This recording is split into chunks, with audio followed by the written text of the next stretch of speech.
একটু আপনার এটা গোল নাম্বার 3 হচ্ছে হেলথ এন্ড ওয়েলবিং। চলো ভাইয়া।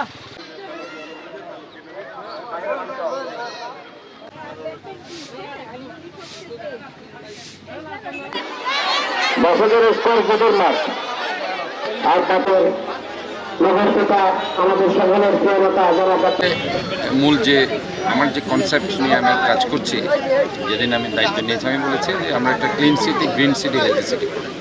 গ্রিন সিটির আওতায় আমরা এই খালের দুই পারে একটা গ্রিন ভিউজ থাকবে, ওয়াকওয়ে থাকবে, মানুষ ইনফ্যাক্ট এখানে হাঁটতে পারছে না, আমরা চমৎকার একটা ওয়াকওয়ে করে দিলে তারা খালের পাড়ে হাঁটতে পারবে, তারা সেখানে খালটাও একটা মানে বিনোদনের জায়গা হিসেবে আমরা কাজ করছি আর কি। অনেক সময় খালের পাড়ে কেউ আসে না, কারণ গন্ধ আসে, তারপর এখানে কোনো গভীরতা নেই, তারপর যার কারণে গিয়ে মানুষ এখানে আসলে বসতে চায় না। তো আমরা সেই জিনিসটাকে প্রায়োরিটি দিচ্ছি, তারা এখানে ঘুরুক হাঁটুক, আলটিমেটলি ওটা হলে হবে কি পরিষ্কার পরিচ্ছন্নতাটাও বাড়তে থাকবে।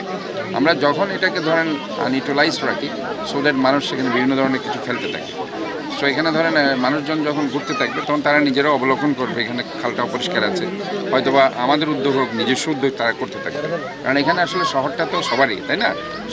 সবাইকে দায়িত্ব নিয়ে কাজ করতে হবে। তো জলাবদ্ধতার যে কথাগুলো বলা হয়েছে, জলাবদ্ধতার মূল জিনিসটা হচ্ছে সেটা সিটি কর্পোরেশনের করার কথা ছিল, এটাই উচিত ছিল, কিন্তু আমরা আসলে দেখেছি রাজনৈতিক কারণে গিয়ে বিভিন্নভাবে সিটি কর্পোরেশনকে বাইপাস করে সেটা সিডিএ করেছে, এবং সিডিএ সেটা স্টার্ট করেছে 16 সালে গত সরকারের আমলে, এবং সেটা এখনও পর্যন্ত কাজ শেষ হয়নি। সেটা শেষ হবে 2024 সালে, 26 সালে। তো 26 সালে যখন শেষ হবে তখন আমরা ফাইনালি আমরা বুঝতে পারবো জলাবদ্ধতা কী পরিমাণ সুফল জনগণ পাচ্ছে। এর মধ্যে যে কাজগুলো আমি করতে চাচ্ছি, যেহেতু সামনে বর্ষাকাল, এই বর্ষাকালের আগে খালগুলো যাতে পরিষ্কার থাকে, খালগুলো যাতে একটু খনন করা হয়, খালগুলো থেকে ময়লাগুলো যাতে অপসারণ করা হয়।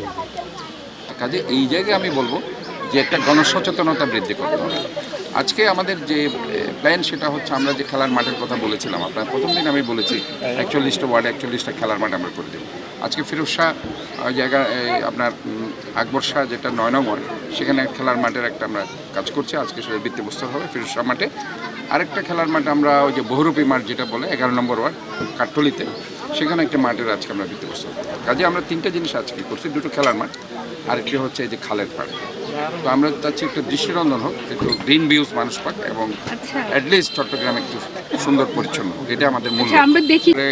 জিরো টলারেন্স, আমরা কোনো ধরনের দোকান, কোনো ধরনের ব্যবসা বাণিজ্য, কোনো ধরনের এই ধরনের কমার্শিয়াল কিছু করুক কেউ, সেটা অ্যালাউ করবো না।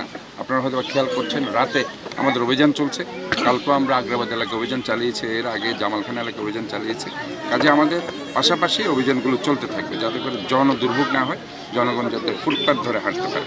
চট্টগ্রাম যেটা তো আমরা বারবার বলেছি যে মেগা প্রজেক্টের মেগা দুর্নীতি হয়েছে, এটা তো বারবার বলছি, মেগা প্রজেক্টের নামে মেগা দুর্নীতি হয়েছে, টাকাগুলো পকেটস্থ করা হয়েছে, এবং কিছু মানুষের পকেট ভারী হয়েছে, জনগণের আসলে কোনো লাভ হয় না। জনগণের লাভ সেখানেই হবে যদি আমি তাদের মৌলিক জায়গায় আমরা তাদেরকে যদি কিছু করতে পারি। আমি তো একদম বলে আসছি, এটা খুব ভেরি ইম্পর্টেন্ট, কারণ যদি আপনি একটা মহিউদ্দিন চৌধুরী বলেছেন, উনি আসলে প্রথম থেকে বলেছেন, বাট আমার যেটা চিন্তাভাবনা সেটা হচ্ছে ভেরি ইম্পর্টেন্ট, এটা আসলে এই জায়গায় আমাদেরকে যদি অ্যাড্রেস করতে না পারি তাহলে পরে পরিকল্পিত উন্নয়ন আসলে সম্ভব নয়। আজকে আমরা এই যে খেলার মাঠের কথা বলছি, আমরা দেখুন আমাদের এই প্রজেক্টের মধ্যে অনেক খেলার মাঠ রয়েছে।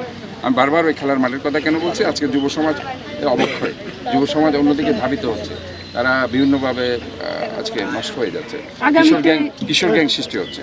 তো যত বেশি আমি খেলার মাঠ করতে পারবো, তারা সেখানে বিনোদনের একটা জায়গা পাবে, সেখানে তারা খেলতে পারবে, তাদের শরীর চর্চা হবে, তার শরীর ঠিক না থাকলে মনোভালো থাকবে, mind in sound body, so is very important আমাদের সবাইকে শরীরটাকে ঠিক রাখা।